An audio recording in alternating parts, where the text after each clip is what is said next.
All right, good morning, everyone. I've been having some technical issues here. I was trying to get my AirPods set up to use those to be able to communicate with you, but they're not working. So I don't know what the problem is. We'll figure it out later, I guess. All right, well, I'm excited to get to be with you. Now, here's the ironic thing. So actually, first, before I make the comment I'm going to make, if you guys will all put in the chat box your first and last name and which office you're in. I noticed Darren put his real estate license, so I want to make sure you guys know this class is not, there's no CE for this particular class, so I don't need a license number, but thanks for Darren for putting it there. And I don't know if that means some people will leave the class now that I've said that, but anyway, so yeah, if you'll throw in just first and last name and the office that you're in so that I have that for my records. And then I'll tell you the ironic thing, depending on which offices people throw their name in for being with. Let's see. All right, well, I guess I'll say it then, since based on what I'm seeing here. So, although there might be one. So here's what's funny, is the reason we're doing it a little bit different this week is because we wanted to include some of the California offices.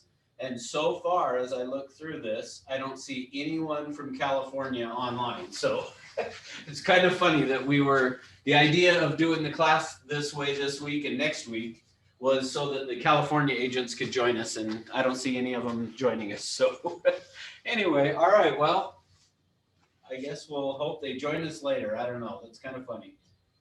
So let's see. I just am checking. There's one person that might be that hasn't put their name and office in. So hopefully we have at least one from California. All right. Well, hey, anything exciting happened? So I'd love to either have you guys unmute or put something in the chat box. Anything exciting happen in terms of real estate? Any deals happening? Appointments? Anything exciting that you're excited about? All right, Kathy, yes, we have someone from Santa Clarita. We got a California person online. Thanks for being here, Kathy. Woo woo. All right. Molly, I wrote first offer over the weekend. Awesome, good job. Did you get it accepted, Molly? We did not yet. They said they're making their decision by 2 today. Okay, so but it's not that it's not accepted, just haven't gotten an answer yet. Correct. Awesome. Well, that's exciting. Cool. Congrats. Thank you. Anyone else? I'm excited. I'm getting paid a referral fee for clients that I didn't even know were closing until like 3 days before I filled out the referral paperwork. Nice. Hey, that's good. And the agent signed it is the better part, right? Yeah. Good. Congrats. That's awesome. Thanks. Anyone else? I closed my first land deal for a lot. That was fun, but I prefer houses. Yeah, for sure, right? So awesome. Well, good job, Darren. That's great. Well, okay. Well, here's what we're going to do today. So the other thing that kind of got messed up, which is just kind of ironic, I probably should have just bagged this whole week and moved it all to next week and the next, but here we are. So we're doing it. So the other thing that was kind of ironic was like when we planned this, and then I found out that tomorrow George is doing the Elevate 2020, which he does not want me to be teaching a class competing, because probably more people would show up to my class than his. No, I'm just kidding. But so tomorrow we aren't going to meet, which is kind of crappy because we were going to talk about tomorrow, we're going to actually combine. And so I'm going to cram 2 classes into one for you guys today. So I don't know, maybe that's good. Maybe you're grateful for that. I don't know. But that's kind of the plan for today. So the other issue that I just found out actually was, so the plan was going to be for this week that we would be Monday, Wednesday, Thursday. But then I found out he's got a broker training that George is doing on Thursday. So I'll let you know on Wednesday if we're going to be able to do the Thursday one or if we're going to combine those classes as well. Or maybe we'll just do Monday, Wednesday, Friday this week. I don't know. Hopefully that doesn't mess you guys up too much. But the good news is whenever we do it, I don't have anyone live with me. So that's not good news. I hate that. But the good news is you're watching online anyway. So whenever we do it, it'll be recorded and you can always catch it later if you need to. So, all right. Well, here we go. We're going to jump into this. So I'm going to first thing here, let me turn on my screen for this other one. And I'm going to slide this over a little bit here. And I'm going to spotlight this for a minute so that you'll be able to see what I'm writing on the board, at least hopefully. So, all right, here we go. So we're going to be talking today about the company foundation, and we're going to go through and we're going to talk about business planning and get you started on business plans. So I know some of you maybe need the foundation class, some of you need the business planning class, but we're going to kind of combine them both today. So you'll get a little bit from both of them as we go through this. So, but here's where we're going to start with today. So if you were to think about the company foundation as being a house. So if you were building a house, the first thing that's going to happen is, so Garrett, yes. So it'll be on the Peak Agent training. I've also actually moved. So thank you for bringing that up, Garrett. I'm actually going to move all of the trainings going forward. They will just be on under the Century 21 Everest training page on YouTube. So if you go to YouTube, there'll be a playlist that has the Peak Agent training on there. So, but yes, this is being recorded and I'll throw it up there onto that, into that channel. So the Century 21 Everest training channel will have this class on it after today. So, but if you think about a foundation to a house and think about building a house, and the first thing you're going to put in place is the foundation, but underneath the foundation is going to be the footings. Now, we're going to be talking about the company foundation, but I also want to give to you the footings of that foundation as we get into this. So think of it this way, as this is show you how poorly I did in art class. And I'm not even sure how well you can see that. Maybe if I don't know if the lights are off, can you see it better or worse? Looks like worse. Sorry. All right. Yeah, it's about the same. Yeah, I know. What I need to do, actually, let me close some of the blinds, will probably help the best. So I apologize. But think of it this way, hopefully you can still hear me all right, is that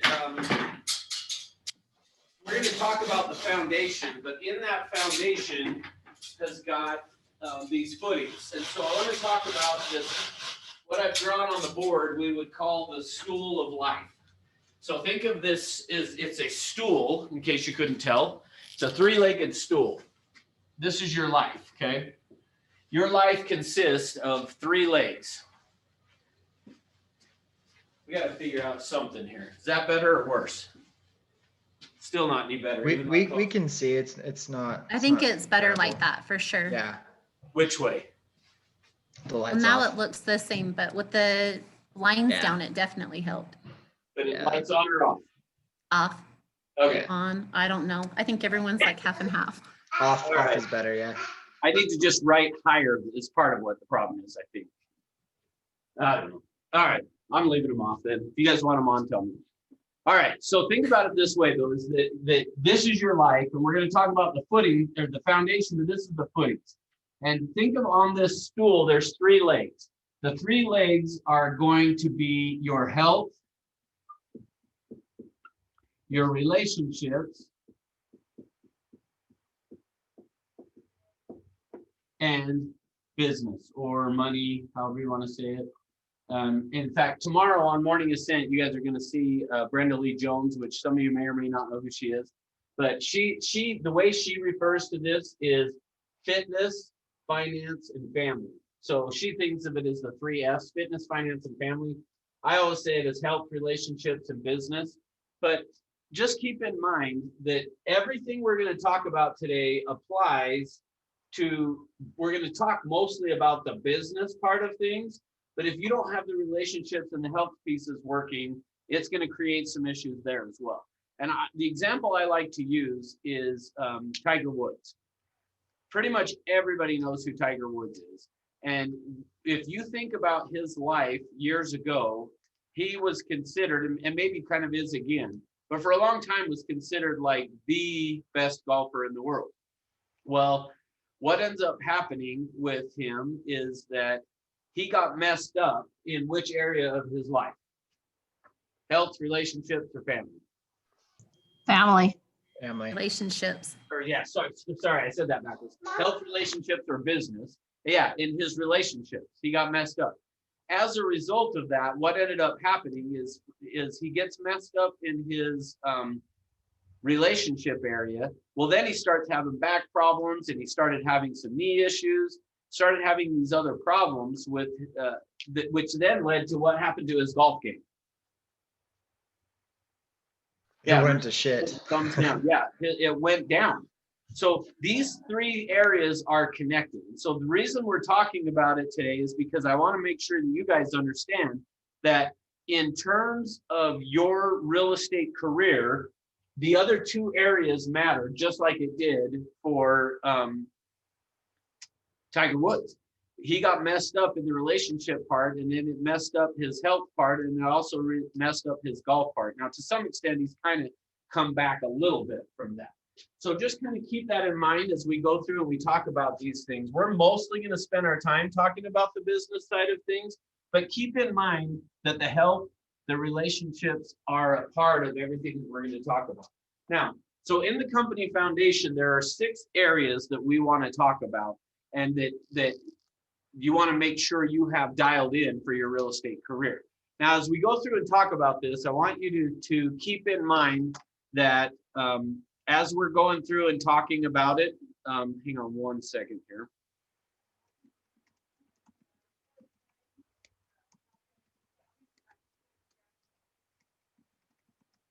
Okay, as we're going through and talking about this, I want you to somewhat kind of pay attention to it and looking at it from the standpoint of what do you need to work on and where do you fit on in terms of this. And where this came from, actually, the background on this, so these 6 pieces of this was when George got his real estate license, he started working for sale by owners. And he was calling a ton of for sale by owners and expires, but mostly for sale by owners. And he would go out on these appointments with these for sale by owners where he was competing against other top agents. And what he would find as he would go out on these appointments and competing is that he was losing. He was not getting the business, and other people were getting the business. And he started to ask, what is it about these top agents that they have, that they do, or that they understand that he didn't understand? And he got out a sticky note basically and started to write these things down. So this has been a little bit organic, but what he created is these 6 areas that he figured out that the top agents have these pieces dialed in. And because of having those pieces dialed in is what makes them successful. So that's what I want to share with you. And why we want to go through and talk about this today is to make sure that you guys have this understanding and that you will be able to apply this into your business as well. So number 1, the first thing that he found, I'm going to try a different color here and see if that even maybe helps a little. Number 1 is that he found is that they have a purpose, a vision, or you could say it as a why. They understood that their purpose, their vision, or their why was greater than just going out and doing business. And this one, honestly, you will hear George talk about this probably more than anything else you'll ever hear him talk about. And the reason for that is because what he understands and understands so well is if you don't have this first piece figured out, it is going to hold you back on being hugely successful in the business. And so he talks about it so much because of that. And so for you guys, what I would recommend is if you have not figured out what that is for you, your purpose, or you can say it as your vision, your why, that is something you need to work on and figure out. And here's how I did it, is for me, because when I came here 5 years ago, I guess looking back, I would kind of say, well, I've been working towards that purpose, the vision, or the why, but I don't think I understood it at a conscious level. I probably understood it at an unconscious level, but at a conscious level, I don't feel like I really understood that piece of it. And so I one day was trying to figure this out, and here's what I came up with. And I would recommend for you to do this if you're not sure of what yours is. And what you do is get set aside some time at least an hour, minimum of an hour, that you can get a piece of paper and write at the top of the paper, what is my purpose? And then from there, you just start to write. And what I mean is that you are just going to write whatever comes into your mind. Anything that comes into your mind, write it down. Write down, I don't know why I'm doing this. If that's what comes into your head, write down, I don't know why I'm doing this. If you have the thought of, why did Russ ask me to do this? Write down, why did Russ ask me to do this? I would rather be at the beach, write it down. Like, write down anything that comes into your head, but then keep asking yourself, keep referring to the top of it. What is my purpose? What is my purpose? What is my purpose? And then write and write and write until you finally emotionally connect with something that you will say, okay, that's what it is. That's my purpose. Once you figure that out, now is going to allow you to accomplish greater things. Now, here's why. We are emotional creatures first, but we also use logic, meaning you came into a business that whether you knew it or not, and in fact, I often feel like that I want to start telling people a little bit earlier on, when you decide you want to come into real estate. In fact, actually, I did this recently. I have a neighbor that called me that said he's thinking about becoming a real estate agent. And part of that is he's done some investing and he wants to just do some more investing. But he's like, but I wouldn't mind helping people buy and sell houses too. Well, see, to some extent, I feel like when somebody says that, I now want to say to them, that's not what your job is. Meaning it is to go out and help people buy and sell. But if you guys that have had your license for a few months, stop and look at it. Where do you spend most of your time, or what do you spend most of your time doing? So either throw up the chat box or unmute and tell me, what is most of your time in real estate spent doing?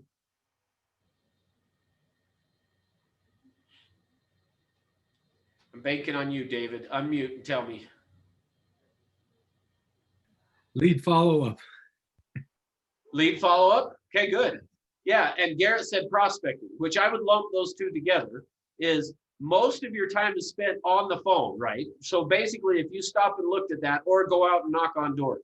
So to some extent, the reason I bring that up is when I hear people saying, hey, I want to get into real estate, I now want to say, so what you're telling me is that you want to get into a business where you're going to go out and generate leads. Because I hate to say it, but most of our time is spent in doing that. Is we got to generate leads and come up with leads, which we'll talk about on Wednesday. We'll go through and we'll talk more about the prospecting and generating leads and how to do it and how to be effective at it. But just kind of keep in mind that that's the case. Now, the reason I bring that up is, remember I just said we are emotional creatures and there's logic that comes into it as well. So would logic tell you that, hey, I'm just excited to go get on the phone and call strangers and like David said, do lead follow-up and keep calling them, and maybe sometimes what we think of as bugging people is that I'm going to get on the phone and call people who don't necessarily know that they want me to be calling. Now, notice the way I said that. We're calling people who don't necessarily know that they want me to be calling. Now, I'm not saying they don't want me to be calling them, although there are some we call that is the case. But at the end of the day, ultimately, what I want you guys to understand with this is our prospecting is about leadership. Your job is to lead people. Now, what they don't understand is that they need that leadership. But when you can understand that's really what you're doing, when you get on the phone and you're making phone calls, it is about leading people through a process. And typically, we're catching those people early enough in the process that they don't even know, and we'll talk more about that this week, about what I'm saying now. They don't even know that they need your leadership, that they need you to help them through a process. Well, because of that, our logic says, don't get on the phone and call people, don't talk to strangers. In fact, most of you grew up in a time where your parents told you stranger danger, or don't talk to strangers. They're going to hurt you. You should be afraid, run away, stay away from strangers, which now you know why you are hesitant to get on the phone and make these phone calls, is because your whole life you were told, don't talk to strangers, stranger danger. Watch out. Be careful. Well, now all of a sudden you're in a career where your exact thing you're supposed to do is get on the phone and make phone calls to strangers and call people and talk to them and try to get them to do something they don't know they want to do yet. See, that's where this comes from. Now, so here, let me bring this full circle now.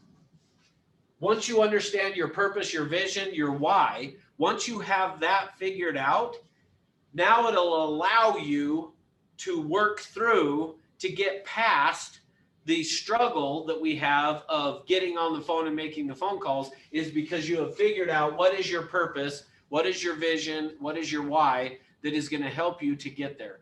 So typically, I'm going to say a little bit more on this than what we have so far, but because of combining the business planning piece of it, I'm going to just sum it up today on this piece of saying, make sure you figure out what that is for you.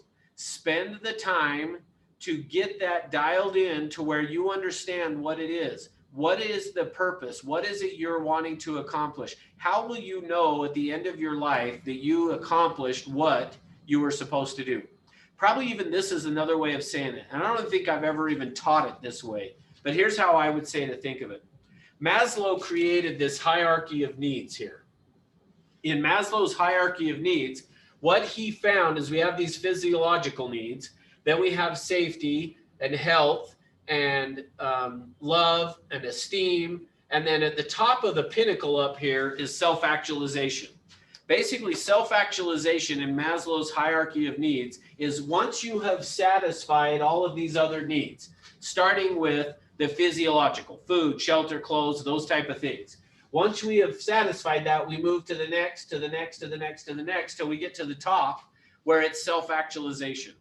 The idea of self-actualization is basically you're meeting the need of having figured out why you were created. And that's what we're talking about. Now, like I said, this is a process that if you don't know it, sit down with a blank piece of paper, an hour or two of time where you just keep asking yourself, what is my purpose? What is my purpose? And stop and think about what are the times of your life when you have felt purposeful, when you felt fulfilled. And typically, according to Tony Robbins, what you will find is generally it comes out of two things. And so this is what we're going to wrap up on this piece of the purpose, vision, and why. Is what he said is there are two things that are going to lead to fulfillment. The first is that we are growing. You have to be growing. You constantly need to be learning and growing. And then the second is contributing. So through growth and contribution is typically what's going to bring fulfillment. Those are the spiritual needs that we have, is growth and contribution. Now, so here's what I've found as we talk about this purpose, vision, and why. When you get to that, what you are typically going to find is that your purpose, your vision, or your why is something outside of yourself. It's usually going to involve other people. Meaning, if you had just billions of dollars, what would you do with your time? Where would it be spent? How would you go about it? That's part of my guess for most of you is you probably wouldn't be on the phone calling for sale by owners or expired listings. So just know that understanding where it is you want to get to will get you to get on the phone and call the for sale by owners, the expireds, or the internet leads, or the just listed, just sold, whatever it is, will get you on there because you want to get to that purpose. All right. So that's what we're talking about in this purpose, vision, and why. All right. Next, number 2. The second thing we have that he found. So remember, we're talking about the foundation here, and we're going to spend a lot of time typically on the company foundation part. Number 2, I don't spend a whole lot of time with. Today, I'm going to spend a bunch of time on it. But what he found is these top producing agents, they first have something bigger than themselves that they're working towards. They want to work towards something else bigger than themselves. And then the second thing to that is that he found is that they have goals, plans, and a schedule. So think of it that way. Goals, plan, and a schedule. Now we're going to talk about it. We're going to spend a bunch of time now. In fact, we're probably going to spend about an hour now just on this section. Maybe not an hour, but we're going to spend a bit of time on just this section before we get into the rest. because I want to get you guys going on the business plan. So I sent out an email with the business plan. Let me throw it actually in the chat box here as well, in case you did not get it. I am going to put a copy of the business plan in here for you to grab if you don't have it already. Because the idea of what we're going to talk about right now is, and if you can't see it in the chat box and you didn't get it in an email from me this morning, then shoot me an email and I'll put my email address in the chat box here. If you'll shoot me an email, I'll email to you after class a business plan as well. All right, so we're going to talk about the goals, plan, and schedule. Now, the idea of today is to get you started on this business plan. So I'm not going to actually take you all the way through it, but I'm going to get you started on it enough for you to spend some time on it and get your business plan put together. Because if you don't have a business plan set up and in place, the chances that you're going to achieve those things goes down dramatically if you don't have the plan in place. All right. I'm just getting that pulled up so I can share it here shortly. Okay, so but before we do that, so the first thing on the business plan, and the first thing typically that we talk about is our income on the business plan. So how much money do you want to make? Now, before I get into this, I would love for you guys to throw into the chat box, before we start talking about it, what would you say your goal is in terms of income? How much money do you want to make in 2021 from real estate? Throw it in the chat box. Let me see what you guys have, what you come up with.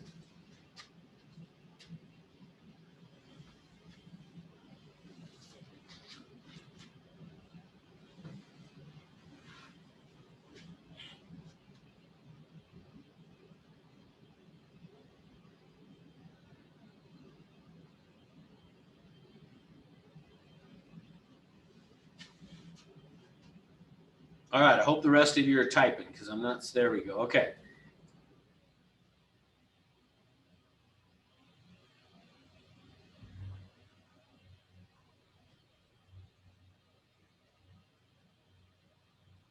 All right, so what are you guys noticing as you look through that and you see what people are throwing up there? Everyone is at least hoping for 6 figures plus, for the most part. They're all different. Okay. What's the most common number that showed up? 100K. That's right. Now, here's the interesting thing. I have had my license for 25 years, and I have been training and teaching for the last 15 years. In that time, that's still the most common number. The number that I see most common is 100,000, 100,000, 100,000. Now, nothing wrong with that per se, nothing wrong with that, but that's the most common number. Most people that come into this business, when you ask them, how much money do you want to make in real estate? They say 100,000. Now, that's probably, in terms of business planning, in terms of real estate across the country, that is the number I think that probably comes up more often than any other number when filling out a business plan. In fact, I've actually even wondered if we shouldn't just have the business plan and at the very top, have it already filled in. $100,000 is the income goal. Because there are so many people that that's what their income goal is for real estate. Now, I'm not beating you guys up for saying that. I'm not, I promise. Because for me, guess what my number one is when I started? 100,000. So 25 years ago, when I started into real estate, I called up my uncle. And in fact, I'll give you a little bit of the background and then I'll say more about this on Wednesday. But I called up my uncle who was a builder. And I said, hey, I'm thinking about going and getting my real estate license. Now, I was making about $35,000 a year at the time. I called up my uncle and I said, hey, thinking about going to get my real estate license. What do you think? How much do you pay your agents that sit your model homes? And he said, well, I've got 4 agents that sit my model homes. I paid 2 of them over 60,000 and 2 of them over 100,000. Well, this is, again, this is over 25 years ago. He says that. And of course, in my mind, I'm making 35 and I immediately go, oh, well, I want to make $100,000 a year. And so I went to real estate school. I get done with real estate school. I call my uncle up, said, I'm ready to come to work for you. And in my mind, I'm thinking ready to make $100,000 a year. And he says, well, I've already got 4 agents that sit my model home. And until one of them moves on, I can't really hire you because it would take away from their income if I hired you. And I was like, oh, well, what should I do then? And so he pointed me to somebody else, which I'll tell you more of the story later. But when I got there and that broker then said to me, hey, let's fill out a business plan for you. How much money do you want to make? I wrote down 100,000, similar to what a lot of you guys did. Now, what we're going to talk about today, though, I'm going to change your mind, probably most of you on that. Now, to some extent, maybe it goes lower, but I don't think so. I think after you do this exercise that I'm going to take you through, that number is going to change for you guys. The other thing that I noticed on here is so far, and granted, to some extent, you could still do this, but all the numbers were round figures. I am going to recommend for you guys after today, from today going forward, don't use a round number. Use an actual number that you come up with based upon the exercise I'm going to show you here right now. I want you to use that number and that from that exercise to come up with your goal. And then when you talk about the goal, talk about that number. Don't round it up. Now you can, I guess, but I would recommend that you don't round it up. And the idea being is part of the problem, and I think why people will say they want to make $100,000 a year and then they don't, is because it doesn't mean anything to them. And what I'm going to take you through today will hopefully have a number that actually will mean something to you so that it'll drive you towards accomplishing it. See, that's the first piece of this in terms of our business planning and our goals, is it's got to really mean something to you. See, this morning, if you were on Morning Ascent, George talked about changing the approach before you change the goal. Well, because if it actually means something to you, then you want to change the approach, not the goal. You don't want to lower the goal. Instead, you got to say, I got to figure out a way to change the approach to getting to that goal. All right, so here we go. Robert Kiyosaki wrote a book. And in this book that is called Rich Dad, Poor Dad, if you have not read the book, Rich Dad, Poor Dad, you need to read it. In the book, he talks about this cash flow quadrant. Now, I don't know how many of you have read the book or not, but I'm going to take you through this cash flow quadrant for a minute here before we really get into setting our goal and me explaining to you how to do this. The first area that he talks about on this cash flow quadrant is an employee. Most of us started our working career as an employee. Now, not everybody, but most, that's where people start, is they go get a job at McDonald's or some fast food restaurant or something like that. They go get a job doing that and they are an employee. As an employee, we are led to believe, in fact, let me go back to when I said I was going to I worked at a bank before I came into real estate. When I decided to leave the bank to come into real estate, I had gone and talked to my in-laws and we were just over there for a Sunday dinner or something. And I remember mentioning, hey, I think I'm going to quit my job and I'm going to go sell real estate. The first thing that my father-in-law said to me is, there's a lot of security in just being an employee. There's a lot of things, good things that can come from that, of just you go to work and you just stay at a company and just stay there for as long as you can. Now, keep in mind, he had worked at that point for Kentucky Fried Chicken. He managed their warehouse at that time, and he had been there for about 30 years. The only job he had ever had in his life was working for Kentucky Fried Chicken. He started at the warehouse cleaning the toilets when he was like 16 years old, and then worked up to being the manager of that warehouse and had never had another job. And he told me there's just some security of some good things of just picking a company, getting in there and just going to work and staying with them for the rest of your career. Well, I don't know if he would still agree with that today, but basically what I took from the conversation was that I was kind of crazy if I were to leave the bank and go and do real estate. Well, now here's the interesting thing from that. After I left the bank and came into real estate, not long after that, Wells Fargo came in and bought that bank. And after they bought the bank, the department that I ran, so I worked in their operations department, And the department that I ran, or that whole operations center, got moved to Phoenix, Arizona.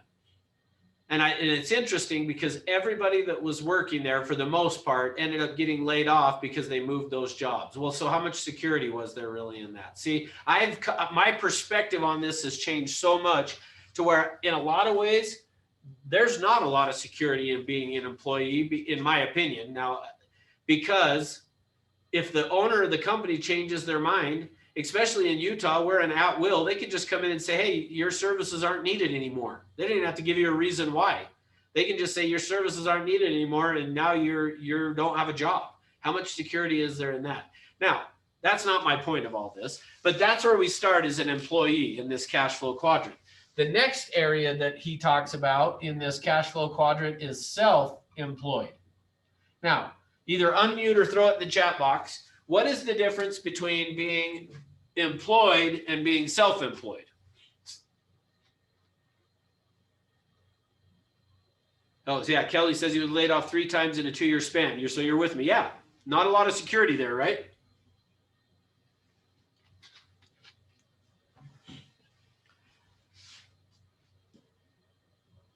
Okay, owner versus employees, Darren says. Okay. So to some extent, that is correct. And I'm going to say more about that in just a minute. But self-employed, so for me, when I decided to come into real estate and I quit the bank and I came to get my real estate license, I thought of myself as a self-employed person. And in fact, as part of that being self-employed, I remember going to my accountant and asking him some questions that we'll talk about in a minute. And him saying, no, you want to just stay as a self-employed, basically a person. And he told me that for a couple of years. And then all of a sudden my income started to take off. And I'll say more about that on Wednesday as well. And as a result of the stuff that I'm going to teach you guys in. Well, then at that point, I went to him and said, should I have set up as an LLC or an S Corp or something like that? And he said, no, you don't want to do that. And then the next year I had gone in and made a huge amount of money more than I had the year before, doubled. And he said, we ought to look at setting you up as an LLC or as an S Corp or something, because it'll save you a lot of taxes. And I was like, well, I asked you that last year and you told me no. So here's part of what I'm saying to you guys. So that self-employed is what we think of ourselves as, a lot of us. But the other quadrant is what we would call business owner. What is the difference between a self-employed person and a business owner? Because I'm seeing here, Darren put owner versus employee. Rebecca said self-employed is working for yourself, small business owner. So what's the difference? What's the difference between self-employed and being a business owner? When you're self-employed, when you're an employee, you're strictly an employee. When you're self-employed, you are the business. A business owner, you are the business. Everything depends on you. So you're saying that as self-employed or the business owner? Self-employed. Okay. Good. Taxes. Good. What else? Business owner, you have a bunch of things that you can deduct that you can't as a self-employed. Perfect. And the business owner has a plan, works on the business, not in it. Good. Make sure you heard what Carla just said there, because that's the key piece that I want to talk to you guys about. Everything else we've said is great. Those are all exactly right. And I 100% agree. And in fact, I would say to you guys, after today, you need to get on the phone with a CPA and figure out, should you be set up as a business owner or doing it as a self-employed person? Because there are huge tax advantages and things that you can have in place. So, but the key thing I want to talk about that Carla brought up is the biggest difference that I see, because at the end of the day, is not a business owner really just self-employed? Pardon, what was the question, that last part? So isn't a business owner really just a self-employed person? Yes. I would say so. Yeah, that it is. So every single business owner really is self-employed if you stop and think about it. So why would he distinguish the difference? Well, here's for me what I think it is.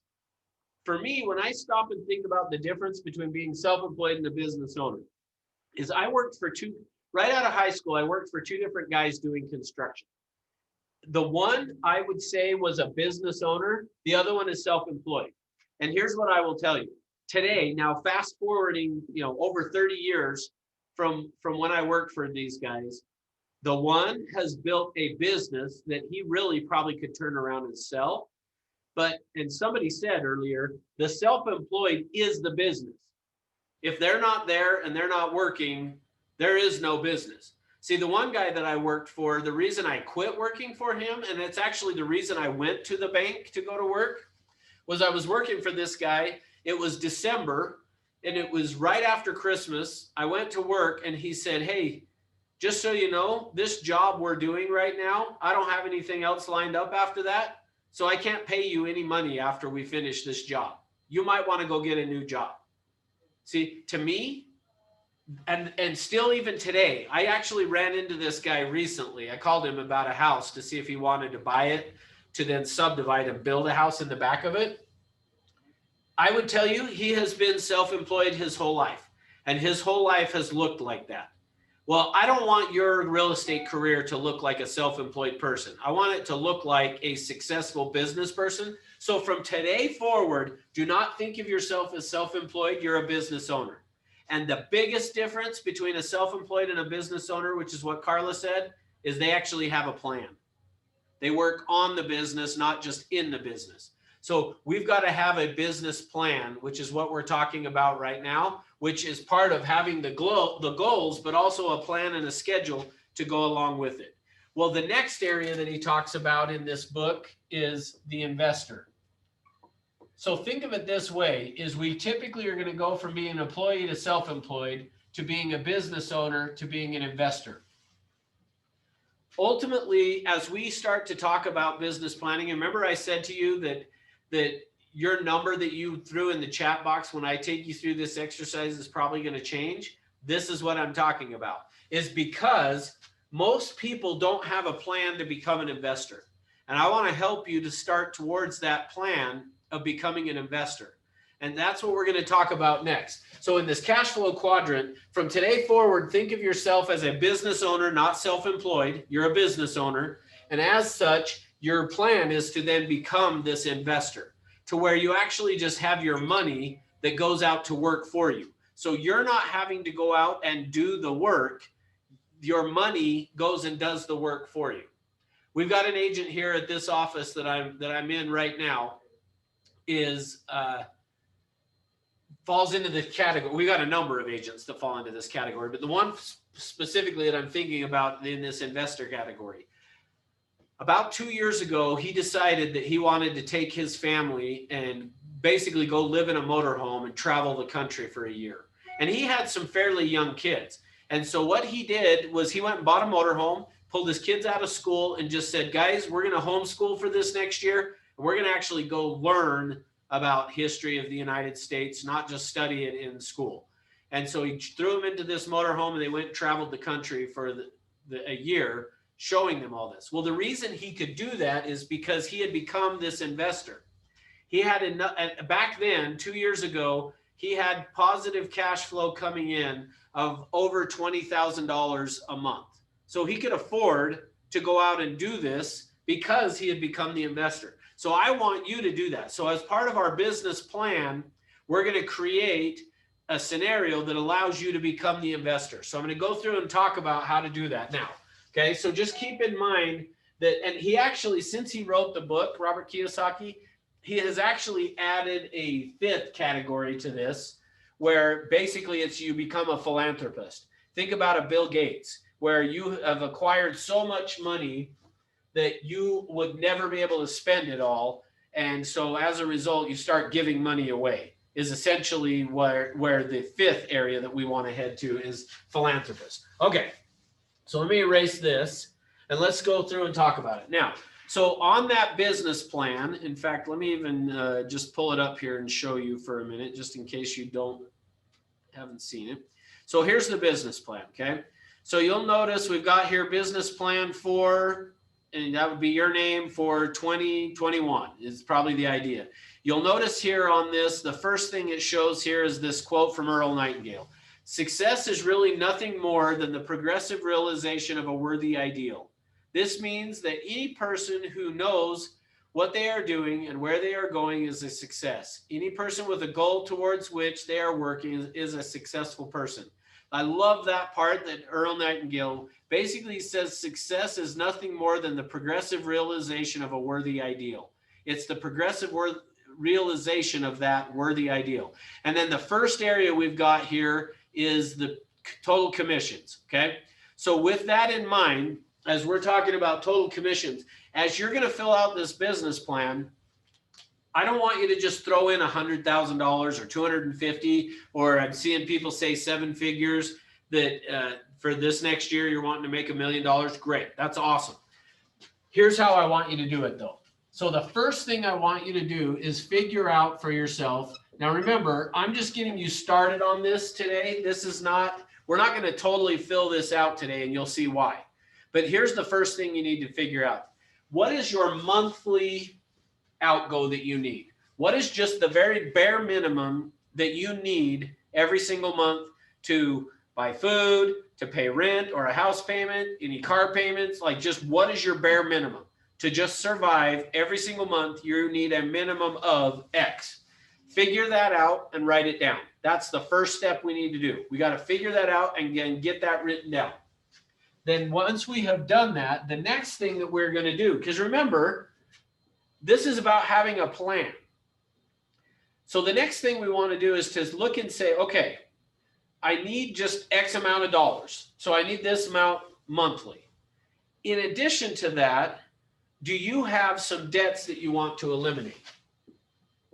So if you do, let's figure out that. How much debt do you want to eliminate? Could be your house, could be student loans, could be RC Willey or some furniture store, could be credit cards. Trying to think of what other debts things that you could have. But any of those things that you may, so decide, I want to eliminate X amount of dollars worth of debt, whatever it is. However much that is, decide whether, now it could be all of it. It might be that you just say, no, I'm just going to say 10,000 or 15 or 20, like whatever it is, decide how much debt you're going to eliminate within the next year. And again, you might not eliminate your whole house, your mortgage that you have on your house, but maybe you end up eliminating, $20,000 of it or 50 or whatever, but decide how much that is, then write it down. Okay. Then next thing that I want you to do is think about vacations / I'm going to write trips. Now, some of you may have heard this before. So if you did, don't ruin it. What is the difference between a vacation and a trip?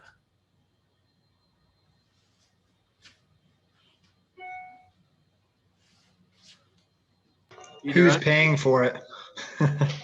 Say that again, Darren. Sorry. I said, who's paying for it? Okay, good. I like that idea. Who you're taking with you. Okay, and what do you mean by that? Well, maybe if it's going to be a relaxing vacation or if it's just going to be a trip with a ton of people. I don't know. Good. Yeah, for me, here's what like if it's relaxation or not. Here's what I've learned. If the kids go with you, it's a trip. If they don't go, it's a vacation. Okay, all right. Agreed. All right, so decide in the next year, what trips or vacations are you going to go on? I don't know about you guys, but as soon as we can be done with COVID, I don't know what that's going to look like, because technically I think I'm already done with it. I already had it, but once we can start going again, and I guess for me, the biggest one I would say for me is Disneyland is still not open. So that's my wife and I's idea of vacation is we go to Disneyland. But what trips or vacations are you going to go on? Where do you want to go in the next year? See, I know for me, and Marissa will understand this next year, I'm going to Cooperstown, New York. I will be in New York at Cooperstown, which is where the Baseball Hall of Fame is. I've been there twice before, but my son is going to go play in a tournament there in June. So I hope we're the same week, even though your What's team that? will kick our butt. I said, I hope we're there the same week, but your team would kick our team's butt. that would be fun if we are. They'll kick Well- everybody's butt. But here's the thing is you need to know. So let me tell you, with us, what I already know is this next year in June, I'm going to Cooperstown, New York. As part of that trip, I have never been to Boston before. As part of that trip, we're going to go to Boston. I want to go see a Red Sox game. And the week that we're going to be there is going to be Red Sox, Yankees. So I know I'm going to have to pay out the wazoo for the tickets, but I'm going to go to a Red Sox Yankees game at Fenway. Well, so now I can go on and I can figure out, okay, how much is the airfare going to cost? I know I'm going to want to go to a baseball game. I know we're going to probably want to go do some other things and eat at some places in Boston and things. So because I know that, I need to go plan that. Now, when I say plan it, notice so far what I've told you guys has nothing to do with really planning. Meaning to some extent, I've brought up to you what I know I want to do, but what I haven't shared with you, which I have done, is I already know how much the tickets are going to be to go to that Yankees Red Sox game. So now I can start to plan that in there and figure it in of like, okay, here's how much it's going to be, and here's how many tickets I'm going to need, and here's where we're going to stay at, and here's how much that's. See, you got to actually plan the trip so that you know exactly how much money it is going to cost to go on this trip or this vacation. Then what I can do is do that for any other trips or vacations that I have. I'll tell you the other one that I think that I want to do this next year as well is I've never been over to Europe and I want to go to England. I'm going to go make a trip there this year. Okay, well, so now this part I have not done yet. So the next thing that I've got to do, if I'm going to do that, is I got to go figure out how much is the airfare going to be? Where am I going to stay at? How long are we going to be there? What are we going to want to do? And you figure it out and then put that dollar amount in there. Because remember, we already talked about, I'm not putting it on a credit card. I'm paying for it. So I might use my credit card, but I'll pay it off. So that's the idea of this. So notice so far I've figured out my monthly outgo. I know what debts that I want to eliminate. Now what vacations or trips. Now let me share with you real quick a story on this. And you may have heard this because I told it recently if you were on a Morning Ascent. But I had an agent that came through trainings 5 years ago that like one of the first trainings I did here at Everest about 5 years ago. And I was training this. And in the class, this agent, she was a brand new real estate agent. She said her kids were grown, married and gone. And she said, I have never taken a trip with my kids outside of the state of Utah. She said every vacation that they had done as a family growing up was basically camping or, just they stayed close to Utah or in Utah. They didn't really go anywhere. And she said, I want to take my kids on a trip. I said, great. Here's what you're going to do then. Go plan it. And she said, I want to take them to Disney World. I said, great. Go figure out how many people are going. What's the airfare going to be? Are you paying for the hotel? How much is that going to be? Are you paying for their park passes? Are you paying for food? Decide all of that stuff. Go research it, figure it out, plan it. And then once you have that number, write it down. Well, about 2 years later, I think it was 18 months actually, but somewhere between 18 months, 2 years later, this agent walks up to me at one of the summits that we did. And she said, hey, Russ, I don't know if you remember me. Her name was Lisa. She said, I'm Lisa. And in fact, I'm not going to say more than that for now. So she says, my name's Lisa. And I'm like, Lisa, I totally remember who you are. And she said, I just wanted to report back to you that in that class, when we talked about this and you said, go plan it, I went and planned it. And she said, I just want to report back to you that a couple of months ago, we actually just went and did that trip. She said, I actually made in the last year. So remember, it had been 18 months or between 18 months and 2 years since she had come through the training. She said the previous year I made over $100,000. Now, here's the interesting thing, guys. This is why I didn't tell you her last name. If you would have asked me when she was in class, if she would have made over $100,000, I would have told you there's no way. I would have just said, no, I don't think she will. But you know what? Because she did this, she figured out the purpose, the vision, the why. She actually planned this stuff. See, when it was time to go get on the phone and prospect and make phone calls, she didn't have a problem getting on the phone and making phone calls because she was excited about this trip that she was going to take her family on, which she did. She took all of her married kids, she paid their airfare, paid their hotel, paid all of those things to take them on this trip because of doing what we're talking about here. This is why this is so crucial that you do this. So that's why when I said to you guys, we don't just throw in a random number here when we're doing our business planning. What we don't want to do is just go write $100,000 in here. Because if you do that, it doesn't mean anything. But you go and actually plan this trip, now it means something. Get you excited. Get you ready to want to go and do it. All right, next.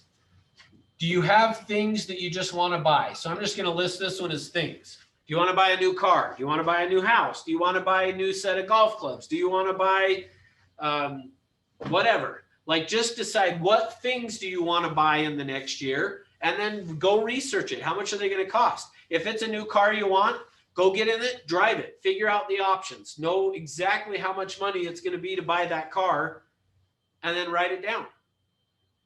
Then after that, you can say, okay, this is how much money I'm wanting to make. But we're not done. Because remember, I just said, from that cash flow quadrant, what we want to do is we want to become that investor.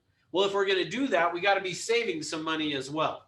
So now that's the next thing, is now that I've figured out how much money I need, well, how much am I going to save? Yeah.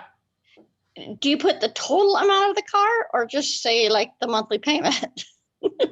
Up to you. You decide how you want to do it. For me personally, I would say you want to figure out on these things, like, to me, Just go buy it.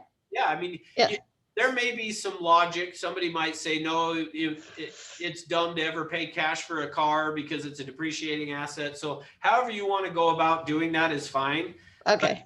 For me personally, I want to figure out how much do I need because I want to go pay cash because I don't want to have a payment. I don't want to owe Got it. anything. So, okay, great question. All right, next then, savings. Now, the reason I draw a line here is because for me, this next piece of it, here's how you want to go about it. Now, this is out of the book, The Richest Man in Babylon, what I'm going to share with you. So I've read it out of The Richest Man in Babylon, but then I've also heard Jim Rohn talk about it. And so I'm kind of going to be giving you a combination between the two of what they talk about. What they say is this: 70% of your income should be this area. The other 30%, well, actually 20% is this, and then 10% would be charity. So donating to some type of a charity. So let's go through and talk about what that looks like for a second here with you guys. All right, so this should be, once I've figured out this number, that is going to be 70% of what I want in terms of an income. The other is going to be, I should donate of my total income 10% to a charity. The idea of that is just being giving back, meaning if you are going to go and do this and be successful, you should try to help out people who are less fortunate. So that's the 10% to charity. The other that he says in this Richest Man in Babylon, which is, the book is written by Og Mandino, awesome book, you should read it if you have not, is that you should have the other 20% broken up into two categories. So think of it this way: is I'm going to have 10% of this be passive investing and 10% being active. So that 20% is broken up into two categories: passive investing and active. What would be passive investing? Give me some ideas of passive investing.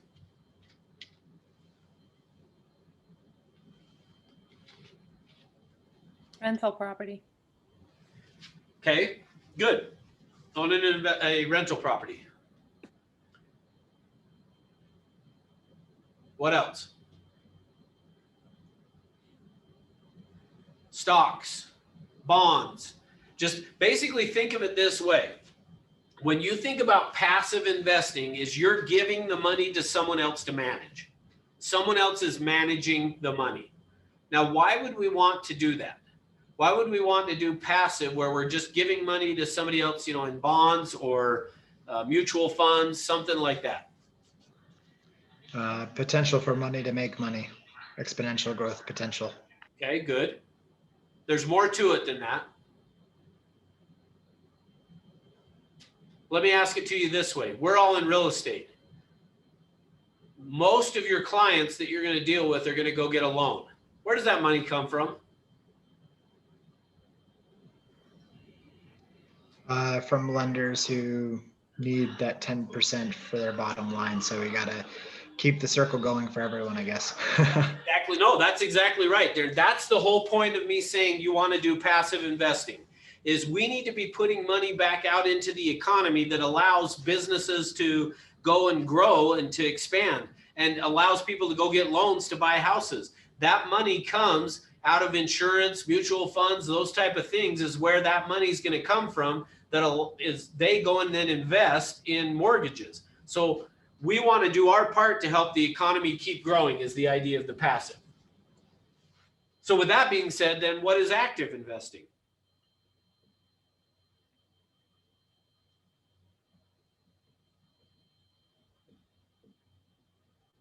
Flipping houses. Perfect. That's exactly right.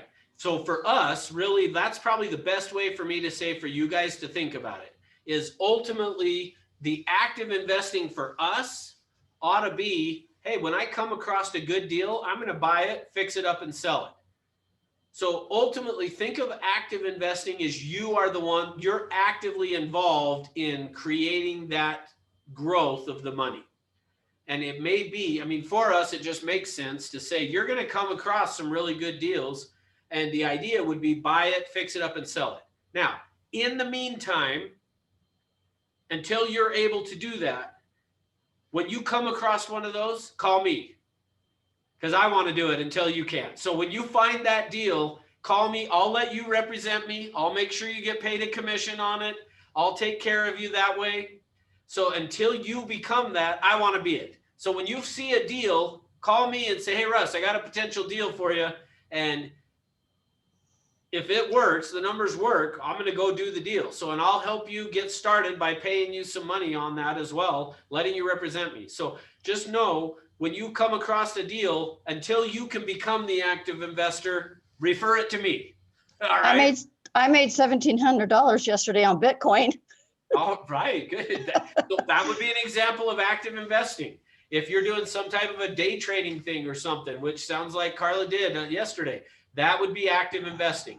So 10% of whatever your goal is going to be in terms of income, 10% of it ought to be being put into an account that you can then use for some active investing, where you can go out and put that money and try to get a return on it where you're actively involved in it. All right, make sense? All right. Now, sometimes people will say, now here's the thing though. Sometimes people will say, well, I can't afford to do that. Well, if that's you thinking that way, number one, we got to change your thinking. But if you can't change your thinking, then maybe you have to do it this way, where you say, okay, this is going to be 97% of my income, and I'm going to do 1% here, 1% here, and 1% to charity. Like, you might have to do it that way. And in fact, I always recommend for agents, starting from your very first paycheck, decide a percentage, even if it is only 1%, that is going to go into this investing account. You have to start putting some money aside, because if you don't, you'll just never will. And then before you know it, you have spent a career making a ton of money and you have nothing to show for it. Happens all the time in this business. So start with something, even if you have to do 97%, 1%, 1%, and 1%. Start with something, but then grow it year over year to where hopefully what ends up happening is, remember I said this ideally is 70-30, 10% to charity, 20% to savings. Hopefully you get to the point where this number continually goes down, this continually goes up. And remember I said, ultimately where we should have it as our end goal is to become a philanthropist, where maybe the charity is you're giving away 70% of your income now because you're making so much that you don't need to live off of it, but maybe 10 or 15 or 20%, and you can afford to give away that. Like, ultimately, that's what our objective is we may have to start at a 97, 111, but we want to get to the point where this is very low and these are become very much higher because we're using that to grow and invest. All right. Now that we've totaled all that up, let's see. Kelly said, side note, I do hard money lending if you need it. Okay, good to know. Good to know. So, all right. Hopefully I don't though, Kelly. Hopefully I want to be the lender, loaning you the money. So, all right. But good to know. Thanks, Kelly. All right. So that's what we want to do. So here's the whole objective. Hopefully what has ended up happening is that you have now figured all this out and you should be able to write a number down that you're going to put then right here on this business plan for your commissions earned. That's where we're coming up with this number is based upon doing this. Now you'll notice that's a little bit more effort than just throwing out, I want to make 100,000 or 250 or 7 figures. If you will do that and come up with an exact number, and then when you write down the exact number, don't round it up, because every one of those dollars, I want them to mean something to you so that going forward, that actually means something, not just a round number that has nothing behind it. And when there's nothing behind it, we don't really then strive to reach it. Hopefully that makes sense. Well, that's the previous year's numbers on that box, right? That's not this year's goal, or sorry, 2021's goal. That's just for 2020, right? On which box? On the form itself, it says right. number 1, previous year. So I mean that wouldn't be where we put, for example, 100,000. We would put what we earned. I forgot. We updated the form. It used to be that this is where we were. This first line was where we were putting.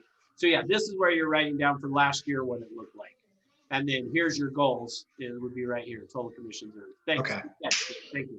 So yeah, right on this line is where now I should be writing down the new goal. And then from there, figuring out the number of transactions and all those things that we do. So, okay. All right. So here's the only other thing I'm going to say in terms of business planning on this, and then we'll sum it up and I'm going to get back into the foundation stuff, is going to be this. Ultimately, once you have written this down, the next pieces then on this business plan, let me pull it back up here, is you're going to go through and identify your sources of business, which we'll talk about on Wednesday, the prospecting, and give you some ideas that way.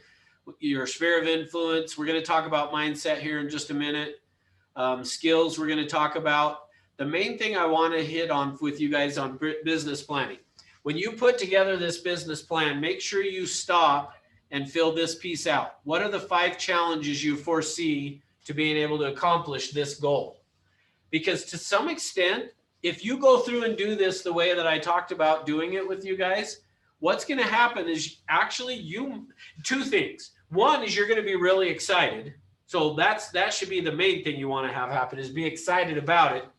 But you're also going to have this little bit of fear in you of like, holy cow, am I really going to be able to do that? Can I really accomplish that?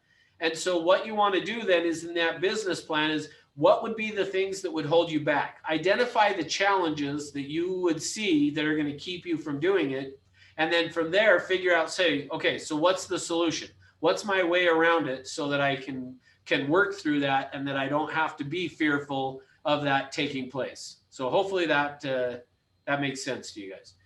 Any questions on that part of the business plan? The only one that I have is, for example, on those 4 things where the 70% is, I've got my monthly figured out, the vacation and things I've got figured out. But as far as my debts, I have a hard number that I'm looking to just wipe off the table. How do I guess, add those numbers together to make that the 70%, I guess, is what I'm trying to figure out, because it sounds like I have all the numbers. Do I need to take that total number and break that down into a monthly, or how do I add those numbers together? Because monthly compared to the overall debt that I'm trying to pay versus vacations, they're all in different, I guess, settings. One's a month, one's a year, one's, you know what I mean? Yep. So I'm trying to figure out how to add these numbers together. Convert it to an annual. Convert all of this to an annual. Okay. And from there, that's going to be 70%. So you can divide that into 30%. Got it. and it'll tell you what this amount should be. So yeah, convert it all to an annual amount because you're exactly right. Or the other option is you take the debt and divide it by 12 essentially to come up with a monthly amount. Sounds good. Okay, thanks. Cool, thank you. All right, so real quick, I did notice we've had a few people that have joined since when we first started. So you guys, if you have not put in your first and last name and office number in the chat box, please do that just so I have a record of who was in the class. So thank you. All right, okay, so now I'm gonna erase this. Let's go back to our foundation that we were talking about, and we're gonna go through a few more things here in the next little bit. All right. So the first thing was understanding our purpose, our vision, our why. Once we have that, we can now start to work on our goals, which we just talked about, put together a plan, which we just talked about, the business plan, and then the schedule. Now, in terms of the schedule, let me actually give you a schedule, and then we're going to go into number 3. So in terms of your schedule, I'm going to give to you what I think is the ideal schedule. Now, as I say that and say the ideal schedule, you may not be able to do this exactly the way that I'm going to give it to you, but you want to do it as close to this way as possible, okay? So when should your schedule start? What time should your schedule start? After this class, or do you mean every day? Okay, good. You mean every day, or are you talking like as far as when I should go forward with the plan? I guess is Every day. every day. 7 a.m. 6 a.m. for me, 1 hour for study, and then get ready for, get the gym done, and then 8 o'clock, hit the ball rolling. Okay. 5:30 a.m. Okay, so I'm hearing some 5:30s, some 6, some 7. Here's when I think it should start. The night before. You always want to start your schedule the night before. Now, why? Why would it be the night before? Prepare. Plan it out. Review a to-do list or write a to-do list for the next day. Okay, good. There's one other reason. Mindset, and get into a mindset of how the next day is going to go before you go to sleep. You can sort of think about what the Good, next day is going to look like. good, yeah. So, and David said sleep better as well. Here's the biggest thing I would say is ultimately what it has to do with is, and I'm more of a morning person. So as I say this, I don't have a problem with this, but I know a lot of people do, is the reason I say is the night before is so that you'll get to bed on time so that you'll wake up on time. Because I know there are some of you that are night people that you like being awake at night. For me, like 9 o'clock, my kids know, like, well, I don't know if they really know. My wife knows. About 9 o'clock, I don't want to deal with anything. Like I'm kind of getting into I'm ready to go to bed mode. And so for me, I don't have a problem with it. But I know there are some people that like can stay up all night. Well, the problem is if you don't get to bed, then you don't wake up in time to go and exercise and do all those things. So that's the reason I say having it the night before. Love the idea of having a plan and dreaming about it and sleeping better and all those kinds of things. But ultimately for me, it's about getting to bed so that you will get up on time and that you can get the sleep and things that you need for that. That's why I say it starts the night before. Now, in terms of what time, whether it's 5:30 or 4 or whatever, who knows, the things that I just would say you want to make sure to include in that schedule in the morning is some form of exercise, some form of study. So we talk about exercising, studying, reading, either meditating or praying, however you want to call it. Spending some of the time doing that stuff for yourself. Now, our top agent in Utah will do close to $2 million in income this year. And one of the things that he talked about recently was that he said for him, he really starts making his phone calls at 8 a.m. But if he has done this other stuff in the morning, he can feel like starting at 8 a.m. because he's accomplished that, he's had a successful day no matter what happens. So that's part of why I say that is we want to make sure we're exercising, studying, meditating, or praying.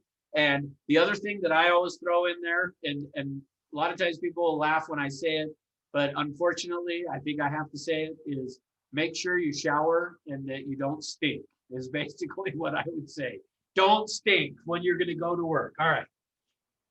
In fact, I have 3 sons. I won't tell you which one. One of my sons, I the other day had to say, like, I don't think you're showering enough. And he's like, but I don't stink. And I said, I know you don't think you stink, but you're not showering enough. You need to shower more often than you're showering. So luckily it's not the son that some of you know. So it wasn't him. But all right. So then once we've done that, here's where I would say, these are the things I'm going to say that you may want to, I'm going to give you the ideal schedule. You may not be able to follow it exactly, but as close as you can. 7 a.m. we do role play. I would recommend that you should get on and do role play. Now, unfortunately for you guys that are in California, I think we only have 2 of you on here right now from California, but that would be 6 a.m. for you guys. Ugh. But role play in the morning. I think actually California does one at 9:30 as well. Might be 8:30 your time. Is it 8:30? 8:30. It's 8:30 your time, yeah. So good. So, okay, so participate in role play. Then 8 o'clock is our morning ascent, which is going to be 7 o'clock for you guys in California. So you're going to probably swap these two. Where's the link for the role play? Is it something that gets sent out daily, or is that something I have to track down? I just transferred over to Century Title. Yeah, no worries. So it comes out once a week. So, and I'm trying to remember what day they had sent that has, it's the same link every time. So once you get it once, and same thing, if you want to shoot me an email, I'll get it to you. In fact, actually, I think I might have it handy right here where I could drop it even into the, let's see. Russ, I'll put it in. You got it? Yeah, this is Carla. I'll put it in. Okay. So 8 o'clock then is morning ascent. 9 o'clock is where prospecting should start, if not before, until noon, basically. Okay. 9 to noon is going to be your prospecting time. Noon is going to be lunch till 1. 1 o'clock then is when I would recommend doing some lead follow-up. From 1 to 2. 2 o'clock is then going to be appointment prep. 3 o'clock is your first appointment. And then 5 o'clock, a second appointment. That is what your schedule ideally should look like, is something like that. Okay? I'm going to mute you, Darren, because I can hear a baby or something in the back. I'm sorry. No worries. Okay. That's what I would say for your schedule to look like, is ultimately that would be the perfect schedule. Now, you may not be always able to follow that as a perfect schedule, and you might want to change some of these things around. So, for example, let me give you a quick example. So what I've given you is the schedule that Brian Burnett follows, which Brian Burnett is, he's our top producing agent in Utah, and he follows this religiously. He will add in 1 day a week that he'll do a 7 p.m. appointment, and he will work on Saturdays until noon. So he'll do appointments on Saturdays at 10 and 11 o'clock, but that's it. That's the ideal schedule that he would follow, is 1 day a week. He'll throw in 7 o'clock appointments. Outside of it, he wants to be home by 6 every night to be with his family. So if he can do that and sell over 150 homes a year and basically close to $2 million, I think we can figure out a way to make it work. Now, with that being said, though, MIT did a study of when is the best time to catch people at home. And in that, they said basically this prospecting time is your best time to get people to pick up the phone. But the second best time was between 4 and 6 p.m. is the other time to be calling. So here's what I say. If you've got appointments between 3 and 6, great. Go on the appointments. But if not, you should be on the phone making your lead follow-up or doing more prospecting during that time. Those are the best times for you to be able to connect with people and to get them on the phone. So, all right. There's the schedule that I would recommend for you guys to follow. And follow it as close as you can, and you'll be successful. Treat it as if like it's your schedule, that if you were an employee, you were told, here's where you got to work. Put that together and trust that, and it will work. All right. Now we're going on to number 3 here. So in terms of our company foundation here, so the number 3 things is going to be then is mindset. So we just talked about, and I showed you on the business plan, we've got a section there for mindset. Mindset is a skill set. It is you have got to be working on that constantly. I love the way Earl Nightingale talks about it is he says the first and most important thing is your attitude. Well, your attitude comes out of where your mindset is. And if you have a positive mindset, you're going to be doing much better. So on terms of mindset, you need to be, that's where I tie to of making sure that you're reading every day. If you are reading, spending some time reading every morning, that is going to help with your mindset. What about what are you listening to? When you jump in the car, are you listening to things that make you want to grow, or are you listening to, the worst thing is news or the public radio, things that are just going to be negative. We want to eliminate any of that negativity. Turn off the news, feed ourselves with the right things. I love the way that John Syatt says it, which I think he stole from somebody else, but he's the one I heard say it most recently. And that is, under pressure, what comes out of an orange is orange juice, because that's what's inside of it. When you are put under pressure, what comes out of you? Because that's what's going to tell you what's going on in your mindset is under stress or pressure, how do you respond? And if you don't like the way you respond, you got to change what's on the inside. Just like that orange, if you squeeze it, we get orange juice. Well, what comes out of you when you get squeezed? Well, that's where it is going to be controlled by this mindset. And the other piece that I'll say in terms of mindset is, who are you hanging out with? Are you hanging out with people who are going to lift you and make you better? Or are you hanging out with people who don't expect much out of you and you like it because they don't expect much out of you? And if that's the case, change who you're hanging out with.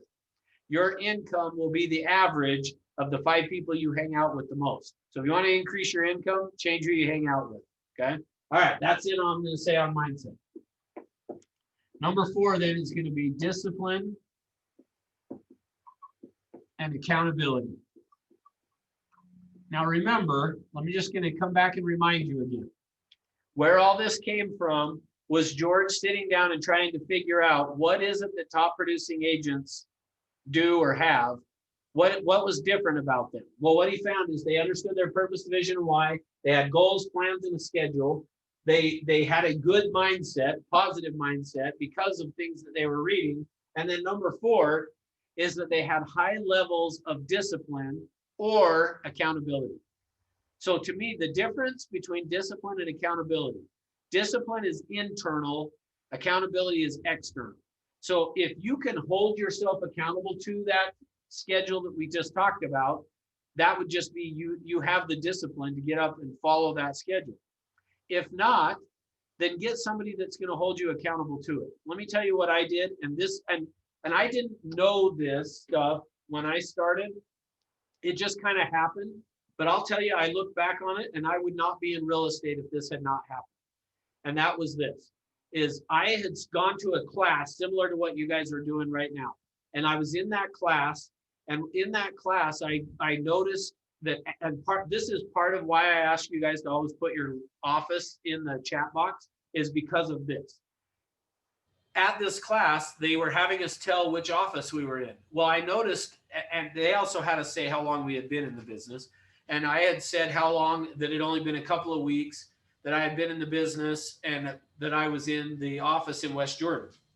Well, another agent that was in the training class said she had had her license for just a couple of weeks and that she was in the West Jordan office as well. Well, on a break, I went over and just started talking to her. Her name was Shirley. And I just was like, hey, Shirley, I'm in that office too. And we just started talking. Well, and I don't know if it was her idea or mine. I honestly don't remember. It was probably hers. But she said to me, Russ, we ought to get together and prospect together every day. And I was like, okay. And so Shirley and I actually every morning would meet in the office. We would do some role play, and then we would go and she and I actually ended up going out and knocking on doors together. But then in the afternoon, we would get on and make the phone calls. So when I showed you about if you don't have appointments in the afternoon, make phone calls. Well, that's what Shirley and I would do. And we would hold each other accountable, because I'll be honest with you, I don't think I had the discipline early on to have just gotten on the phone and did prospecting. Or Shirley and I would go out and knock on doors. And I'll say more about this on Wednesday. But Shirley and I would go knock on doors at 10 o'clock every day. Well, I can promise you, if I would not have had Shirley saying, let's go out knocking on doors, I wouldn't have done it. So that's where I guess I'm saying on this, if you have the discipline to just do it on your own, great, do it. I didn't. So I found an accountability partner that Shirley and I just made a commitment to each other. We would show up every day and we would role play. We would show up every day and we would go door knocking. And if ever there was a day that I just said to Shirley, oh, I don't think I can go. I got this deal I'm working on and it's blowing up and blah, blah, blah. And what Shirley would do is go, Russ, that deal's going to be fine. And even if it blows up, wouldn't it be better if you had gone out and found one to replace it this morning? And I would go, fine, I'll go. And so I would get in the car and Shirley and I would go out and we would knock on doors. She would drag me a lot of times. Now, there were times as well that she would go, oh, I don't think I can go today. And I'd say, nope, Shirley, you made me last week. I didn't want to go last week and you made me. So you're not getting out of it. Get in the car and let's go. We would hold each other accountable to go and do it. And I'll tell you, it made a huge difference. So I would recommend for you, if you are not finding yourself prospecting on a consistent basis, it is because you're lacking the discipline. And I'm not saying that's a bad thing, but get somebody that you can say, all right, let's hold each other accountable. Let's show up every day at 9 o'clock and make phone calls. Let's get together and do it. Because if you will do that, it is going to lead to your success. I will 100% tell you, if it wasn't for that accountability with Shirley, I would not be here today. I would not be standing here teaching you guys because I would have gotten out of the business and moved on. So yeah, Marissa's calling Courtney out. I love it. So if you, or like I said, I've just transferred to this office. I don't really know a whole lot of agents outside of the ones that I've worked with or talked to in passing. Where would you go about meeting someone as far as and making that accountability? I mean, is there anyone in this class right now that's looking? Because I don't know anybody, and you know what I mean? Like, I'm not sure where to even Perfect. begin. Yeah, that's the idea why I was saying, look through the chat box and see who else is there. Here's the other thing I'll tell you, Darren, is David and I and Molly, although she's been slacking on me, we usually get together at 9 o'clock on the second floor and they're sitting there making calls and I'll jump on and make calls with them. So on the second, if you just even want to just show up 9 o'clock, then although you're not coming this week though, right, David? Yeah, not this week. So I don't know if Molly is. Molly? Yeah, I'll be there tomorrow. Okay, good. So anyway, Darren, yeah, if you just want to show up at the office 9 o'clock down on the second floor, we'll be there. And then outside of that, I would say just look through the list, who else is in the office, and say, hey, when do you want to do it? Because even if you don't get together, you could do it over a Zoom or something like that even. But just check in with each other. Hey, let's jump on a Zoom so we can see each other prospecting. Perfect. Thanks. Okay. Yeah, you're welcome. Thanks for asking. All right, good. So that's discipline and accountability. Next then, number 5 is skill sets. There are 12 skills that you need to be working on. So I'm going to go through and list those for you. We'll talk about them briefly here for a minute. But as I do this, I want you guys to rate yourself on these 12 skills. What do you need to work on and what do you need to get better at if you want to improve your business? So number 1 is going to be setting appointments. Oh, this pen's not working very well. I guess I'll stick with the blue one. So number 1 is setting appointments. How good are you at setting appointments? So rate yourself on a scale of 1 to 10. How good are you at setting appointments? Okay. Number 2, lead follow-up. How good are you at lead follow-up? I watch so many agents, and I've been guilty of this too. So as I'm saying this, I'm saying it just as much about myself. But lead follow-up, 75 to 80% of your deals are going to come as a result of you doing lead follow-up. It is the lead follow-up was where money is going to happen. And let me say it this way. We just talked about setting goals, and you guys threw out numbers of 100,000. Here's what I know. If you're making less than $100,000 a year in this business, you have business falling through the cracks. And it's falling through the cracks because you're not doing your lead follow-up. Like that's just the way it is. You have got to be doing lead follow-up because if not, you're missing out on 75% of the deals you could have. because, and I'm guilty of it too, guys. I would write down on a sticky note, put it on my desk. And in fact, even recently, I went and got my hair cut. As I was getting my hair cut, this is in the middle of COVID. I'm getting my hair cut. In fact, it was probably pretty early on. Getting my hair cut, and the lady that was cutting hair next to me hears me say that I'm in real estate. And she goes, "Oh, I wish you could find me a duplex. Can't find anything out there. I want to find a duplex." Got all of her information, wrote it down, put it on my desk at the office. I actually did try to call her a couple of times, and I had written down the number wrong, so I had to go track it down again. But then I tried one time, and then I called her, and she answered the phone, and I said, "Hey, this is Russ. Just want you to know I'm still looking for a duplex." And she was like, "Okay, thanks." And then I haven't ever called her again.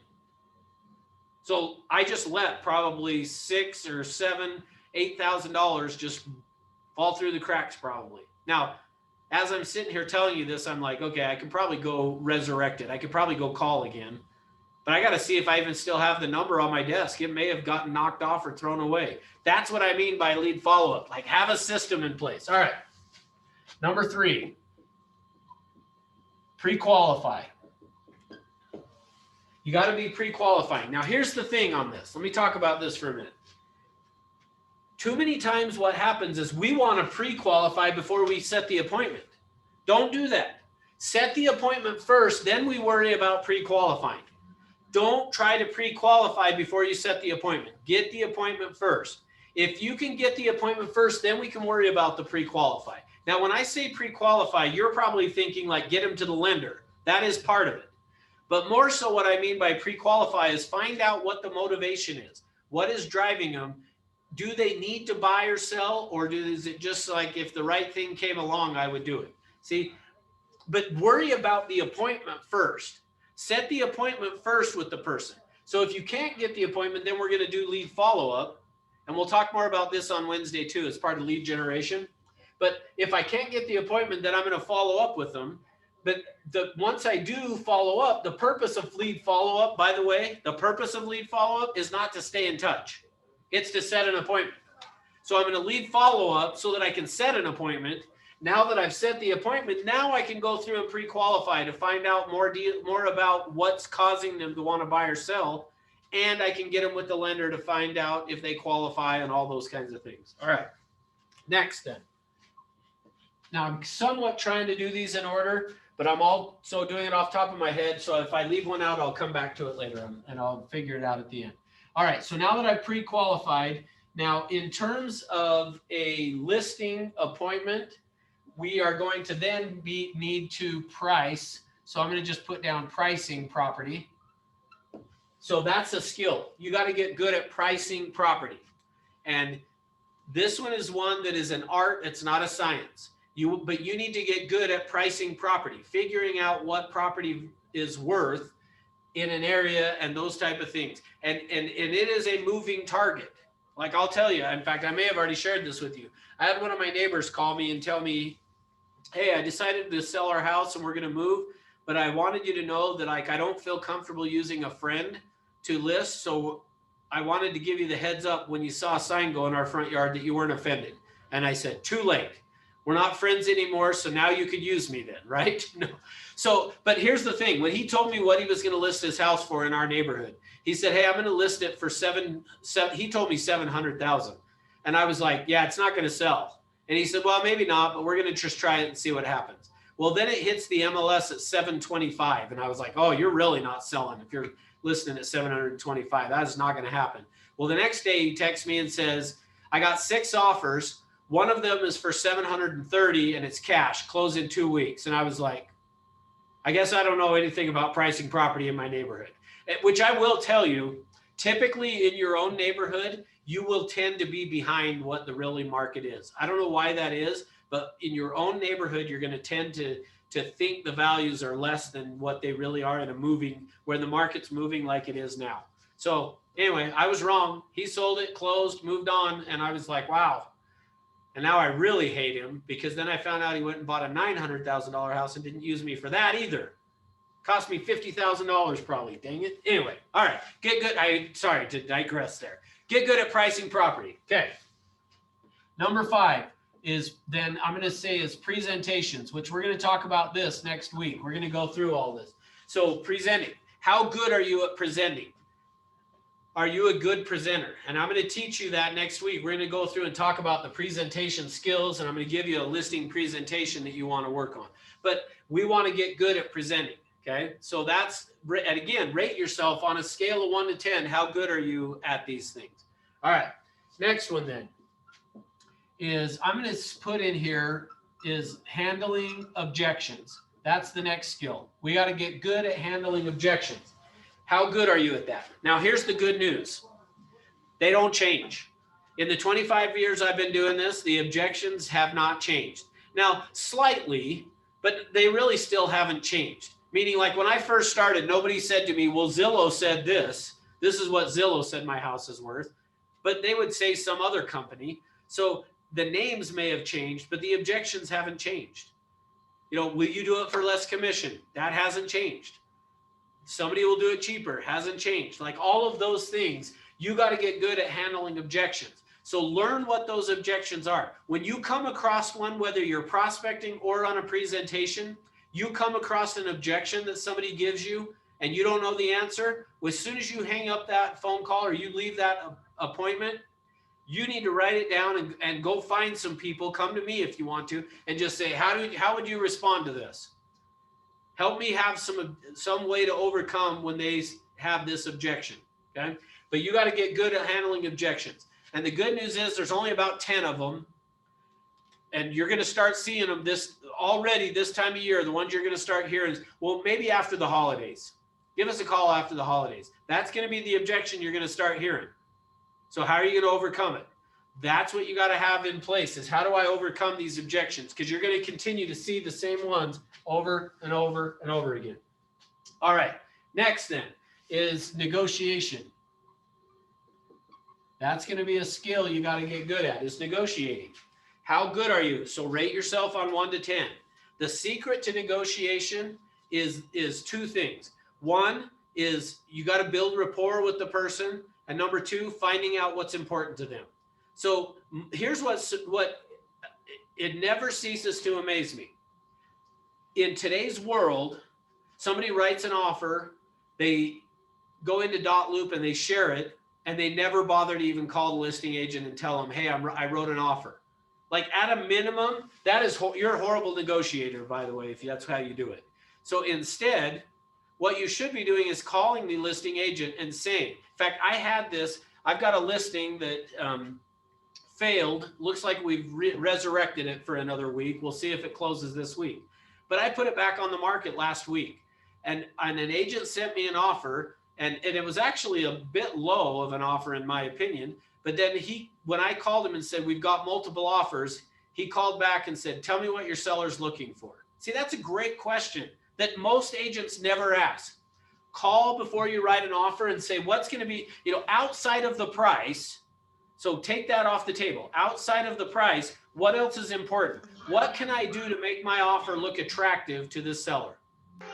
Absolutely. I had a listing here in Eagle Mountain that went under contract. We had multiple offers and they didn't even go with the highest offer. Obviously with comms, the highest realistic offer, because another offer gave a leaseback agreement. And that was what was most appealing for them was the 60 days. So that's what that agent called me and said, what can we do to make this enticing outside of price? Just like you said. And I said, to be honest with you, if you try to throw in a leaseback agreement, I think that you would have the edge, and they did. Yeah, thank you, Darren, for sharing that. Because that's just it. If you can call and find out, so when that agent said to me, what's going to make our offer most appealing? I said, closing quickly. The seller is less worried about the price because she's not living in the house anymore. So she's less worried about the price and more worried about getting the job done. Well, so he did raise the price, but he also shortened up the closing date to if we hadn't given the people an extra week, 100% I would have taken his offer because he shortened up the settlement deadline.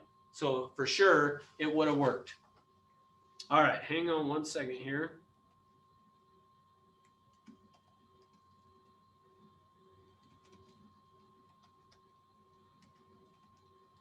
All right, next one.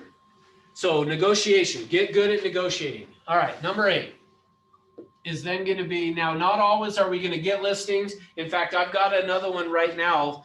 It's so funny. For whatever reason, I have not done many listings or buyers recently. The last few years, when I say recently, the last few years, because this is more my focus.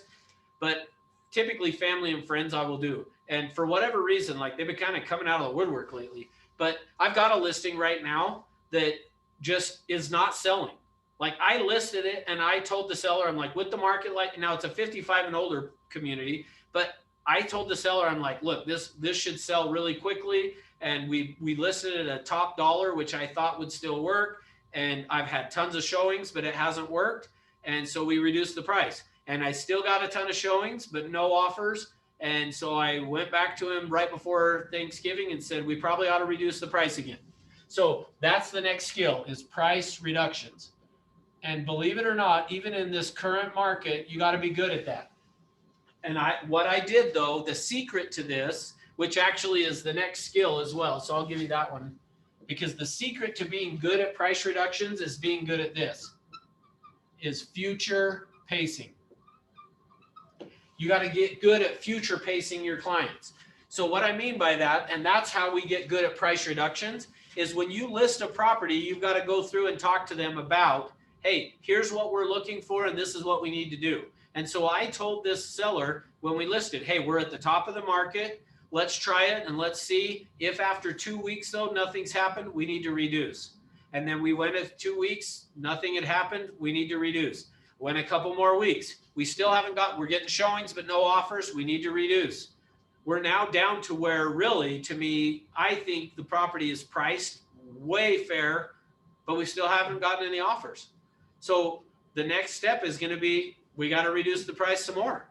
And the sad thing is, when we initially listed, we got an offer that probably today he would take, that was a cash offer, but we didn't do it. Well, we probably should have, looking back, but we didn't know. So get good at future pacing is how you're going to get good at getting price reductions. All right, number 10. And I got to figure out what I'm missing, because I know there's at least one I think I haven't thought of yet. So, but I'll figure it out as we go here. So the next one is customer service. How good is your customer service? There are some agents, I remember an agent actually that I think he actually is with our company now. So I'll be careful what I say. But as a brand new agent, he was in the same office that I was. And I had gotten an appointment for a for sale by owner. I went out and met with the for sale by owner. And as I talked to them, they were not realistic on their price. I could just tell that it was not going to work. So yeah, Rebecca, I'll come back to 8 and 9 in 1 second. I went out on this listing and I came back and I said to the agent, I was talking to another agent, said, I went on this for sale by owner. They were so unrealistic, I left. Well, this other agent said to me, who was it? What's their phone number? Because I'll take it. I'll take it at any price. I don't really care. And then I started questioning, maybe I should have taken the listing. Well, as I watched that agent over his career, his customer service was horrible. Now, I don't know if it still is. It might be better today. But back then, he would take a listing, go throw a sign out front, and then he never called him again unless he got an offer. Like, that's not who we want to be. So we got to create some good customer service. So work on your customer service. All right, so for Rebecca, number 8 is price reductions. Yeah, sorry, I know I'm writing kind of small and poorly. But so price reductions. And then number 9 is future pacing. So future pacing your clients. The idea of future pacing is kind of telling them what to expect and how we're going to respond. Another one on future pacing is going to be, now I lost my train of thought, what I was going to say on it. Future pacing. Oh, inspections and things. Letting your clients know what to expect when it comes time for an inspection, both on the buy side and the seller. Letting the seller know, hey, the buyer's probably going to come back and ask you to fix stuff you don't think needs to be fixed, but just kind of be prepared for that. On the buy side, we want to tell them, look, when the inspector goes out, you're going to get the report and it's going to look like the house is falling down, even though it's a great home. Just know that he's bringing you up to speed, getting you ready for what to expect as a homeowner on that house, is how I like to explain it. All right, number 11 is working with highly qualified buyers. Working with highly qualified buyers. So we want to make sure that that is a skill of getting good at making sure that you are getting highly qualified buyers. And what am I forgetting up there, Rick? Rick just walked in here and I'm missing one of the There's skills. one more. Let me see. Center Point was not a property. Is it closing? Yep. So. All right. Most important one, and I forget it. Number 12 is closing. How good are you at closing? I don't know how I forgot that one. Right. I don't know how I remembered it. All right, so number 12, those are the 12 skills you want to make sure that you are working on. So hopefully you guys have rated yourself on a scale of 1 to 10 on those skills. Make a plan right now which ones you're going to work on. We talked about getting an accountability partner. One of the things to do is work on these with an accountability partner. Get good at working on those things together and talking about, okay, I want to get better at this particular skill or that skill. What do you need to do in order for that to happen? All right, number 6 over here on our foundation is strategies or systems, tools, and strategies. So the number 6 thing on our foundation here is systems, tools, and strategies. Is what systems are you using, what tools, and what strategies are you using? Those are the 6 things in our foundation that if you will do these things, you're going to be successful. And if you'll get good at the skill sets that fall in with this, and so let me just kind of run through it and then we'll wrap up. If you understand your purpose, your vision, and your why, you're going to be able to get yourself to go do what you need to do. You'll also, if you take the time to go through and create the plan the way we've talked about, you're going to now have something that is there to motivate you, that gets you excited, gets you to want to get out of bed because, hey, I'm going on this trip. I'm going to go to do these things, whatever it is that gets you going. I'm going to start saving and I'm going to create and become this investor that has all these investment properties and that allows me to go and do things. Then mindset. If you're working on that, that's the reason we have a morning ascent every single day, is to help you with mindset, discipline, and accountability. Get somebody to hold you accountable and to keep you on schedule to following what you need to do. And then these skill sets that we talked about, and then what systems, tools, and strategies do you have in place to help you get to where you want to go? All right. The thing I hate most about doing this online is I end up doing all the talking. If you guys were here, I would make you so much more involved than I do. So anyway, and you guys that are in California, which it looks like, did we end up with more? Tell me how to say your name. I'm not even going to tell you who I'm talking to because you know. Nagme. Nagme? Pretty close. Say it again. Nagme. Nahme. That's pretty good. Nahme. Okay. Nahme. And you're in Westlake office. Yes. Well, I'm disappointed because I should have been there live in person teaching you, but dang COVID's ruined it. And Governor Newsom, somebody get him out of office.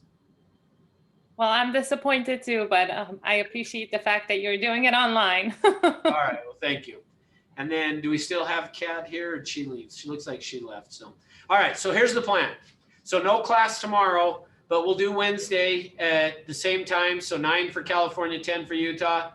And if you want to come in person, great. If you want to be online, that's fine too. I will let you know on Wednesday. I think what we'll do is not do Thursday. We'll probably do it Friday if that's okay. If that messes anybody up, then maybe we won't. But I just know I'm going to have an issue with George on. I won't be able to be in this room. I know that for sure on Thursday. So if nobody's going to show up, then I guess I could just do it from my office or my house. So I'll figure it out and let you know on Wednesday. Thank you. All right. Okay. Well, thanks, guys. Have a great day, and I'll see you on Wednesday. Thank you. Thanks, Russ. Thanks. Bye. Thanks, Russ. You're welcome. See you. I like that you're accountability